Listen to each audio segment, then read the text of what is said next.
Hi guys.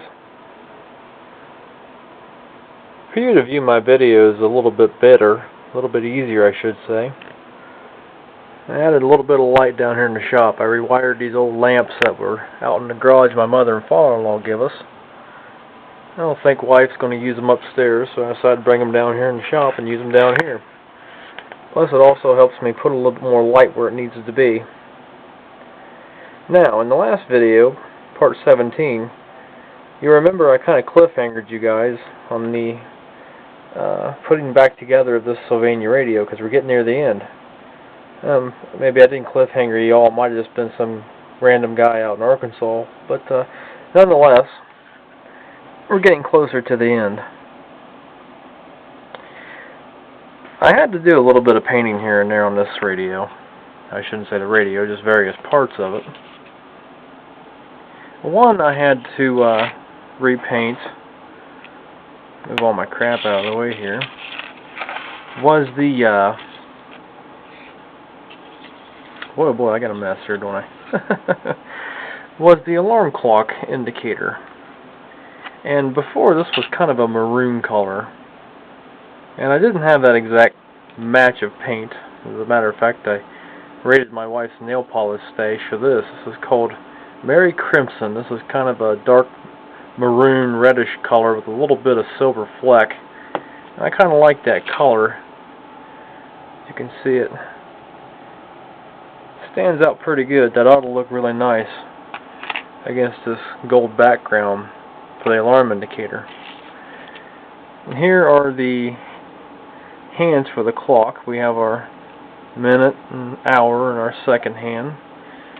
And I kind of polished them up a little bit with my Dremel wheel. Just a mandrel with a flapper polish wheel. Worked pretty good. So let's go ahead and put the hands back on the clock. Fire it up, make sure nothing rubs. And if it doesn't, we'll go ahead and put the front dial glass back on. Well, there you have it. It's back together and not on their own power.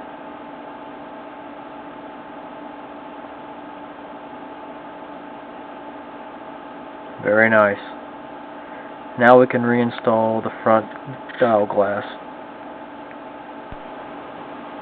Okay guys, there she is with her dial bezel back on.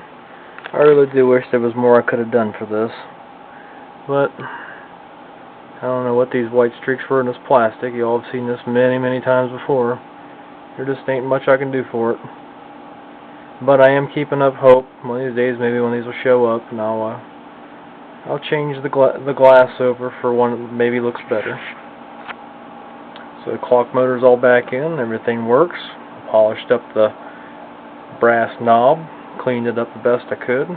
This set has had a lot of use. These knobs, you can see they're just worn back down to the plastic. They're supposed to be a silvery color. They'll be repainted before everything's over and done with. But both the volume and the tuning knob are extremely worn. But anyway, here's a look inside. Clock motor's been oiled and cleaned, and it runs great.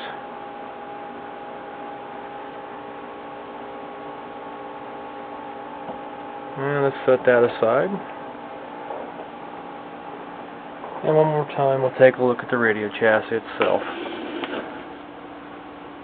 Again, this is a Sylvania, model 542. This particular one's a GR, look for the green, and collar of the case.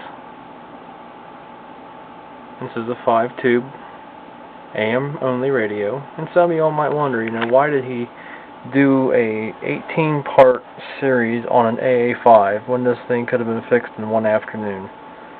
Well guys, for me this is my first radio start to finish that I've about had to work or have somebody else help me work through every section of a radio to get it playing again.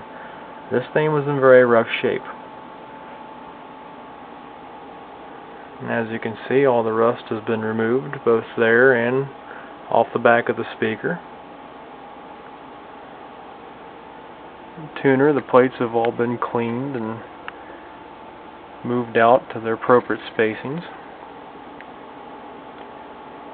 Both of the IF cans on this particular radio suffered from silver mica disease and had to have 100 picofarad silver caps put underneath. We're still running on 2 of the 5 original Sylvania tubes.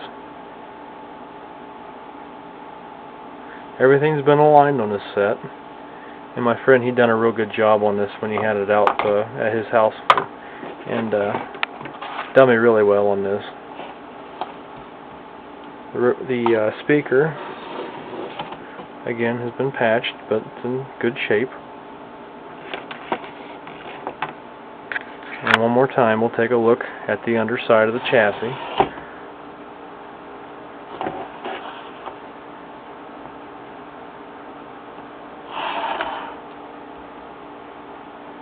And there we go.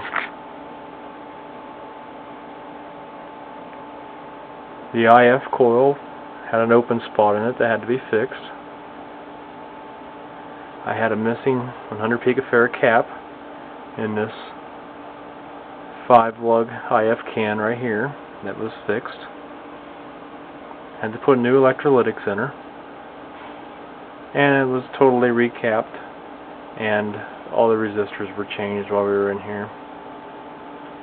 And ironically, this does have a 0.47 capacitor right here in the audio section, which gives the radio just a little bit more of a bassy sound because it had a lot of treble in it.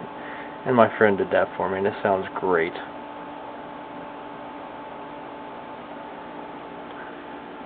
It's a good performer. Does a really nice job. Now let's put it back in the cabinet where it belongs and anchor it down 100%. And there's something I never thought that I would do anytime soon.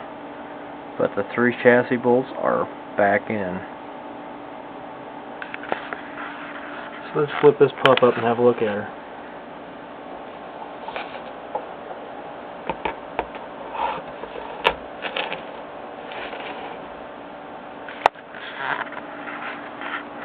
And there she is. I'm going to repaint the knobs. And we're going to repaint the antenna back. And that's going to come up in part 19. So, turn it back on. And away she goes. She's a happy camper.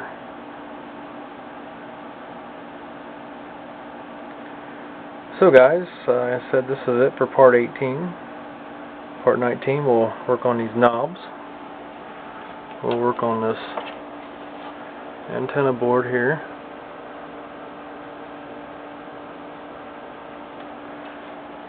And in part 20 we're going to do something special I've been wanting to do for a while. It's going to be something different, but we're going to make it count. And incidentally, if anybody's interested, on Sunday, Random Videos number 16 will be up. Been on vacation this week, and got a lot to show you all. It's been a very busy week, and it's only Wednesday, so 3 down, 3 to go. Thanks for watching, guys. Come back and see me in a little while.